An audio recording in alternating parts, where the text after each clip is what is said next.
আসসালামু আলাইকুম। আজকে দেখবেন আমার চীনা হাঁসের জন্য হাঁসা কিনে আনার পর্ব। তো আমার এই যে চীনা হাঁসগুলা দেখতেছেন, এখানে 11টা হাঁস আছে। তার মধ্যে 3টা হাঁসা আছে আর বাকিগুলো হচ্ছে হাসি বা মহিলা। তো 3টা পুরুষের মধ্যে 3টা হচ্ছে ছোট ছোট, বয়স কম, যার কারণে এগুলো দিয়ে ডিম পাড়ানো যাবে না বা বাচ্চা ফোটানো যাবে না। এই জন্য আমি বড় হাঁসা আনবো। তো যাওয়ার পথে আমি আমার এই যে বাতিজাকে নিয়ে গেলাম, সে আমার সমস্ত কাজের সঙ্গী। তো রাস্তায় তারা পাইলাম, তারা নিয়ে গেলাম ব্লগার হিসাবে বা আমার ক্যামেরাম্যান হিসাবে তারা নিয়ে গেলাম। যখন যারা পাই তারাই ক্যামেরাম্যান হিসাবে ব্যবহার করি। তো আমাদের বাড়ি থেকে একটু দূরেই বা আমার বাড়ির পিছনে কাছে তাদের বাড়ি।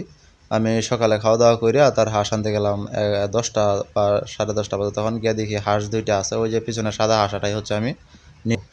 তো এটা হচ্ছে 2 বছর বয়স হয়েছে, বাত্তি পুরুষ বা পুরুষ হাঁসা, কিন্তু মালিক পাই না। মালিক খুঁজতেছি, মালিক গেছে ঘাস কাটতে।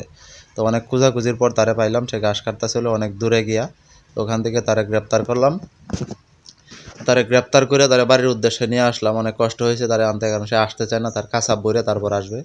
তো অবশেষে এই যে আমার হাঁসার কাছে আসলাম। তো তাদের বাড়ি হচ্ছে দোভৌগলা, আমার বাড়ি হচ্ছে কারসাইল। ইকবাল ভাই আমার পরিচিত যারা আছেন অনেকেই তারা চিনেন। তো হ্যাঁ, তা সে যাওয়ার পরই হাতে খাবার নেওয়ার পর সুন্দর একটা দৃশ্য দেখলাম যে তার কবুতর, হাঁস, মুরগি যা আছে সমস্ত কিছু উড়াল দেওয়া তার কাছে চলে আসছে। তো আসলে আপনার যখন কোনো কিছু একটা পালবেন তখন সবগুলা প্রাণী আপনার পোষ মানবে। এটা সুন্দর একটা দৃশ্য। আর লাইভ স্টক নিয়ে বা এসব পোষা প্রাণী নিয়ে যারা কাজ করে তারা বুঝতে পারবেন এটার মজা আনন্দ কী। এটা অনেক আনন্দের বিষয়, অনেক মজার বিষয়। তো আমার মেয়েদের হাঁসগুলা বা মহিলা হাঁসগুলা ডিম পাড়ার সময় হয়ে গেছে, বয়স হয়ে যাইতেছে, কিন্তু আমার যে পুরুষ হাঁসগুলার সাথে আছে ওইগুলার বয়স কম, যার কারণে ওগুলা দিয়ে ডিম পাড়ানো যাবে না। এই জন্য একটু বয়স্ক হাঁসা তার কাছ থেকে কিনতে আসলাম। তো এই হাঁসাটা হচ্ছে টাকা দিলাম আমি 1500 টাকা দিয়ে কিনছি এর কাছ থেকে। যদিও দামটা একটু বেশি, সমস্যা নাই। এই হাঁসাটা আবার আমি কোনো ঈদে আরও বেশি দামে বিক্রি করতে পারবো। তো আমার আমার কাছে হ্যান্ড ওভার করা শেষ।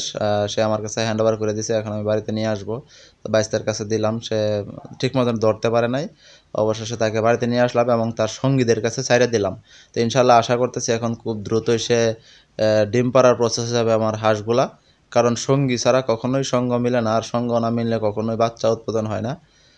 এটা আপনারা খুব ভালো করে জানেন। আর এটা হচ্ছে আমার বাচ্চা উৎপাদনের প্রজেক্ট। সবাই দোয়া করবেন।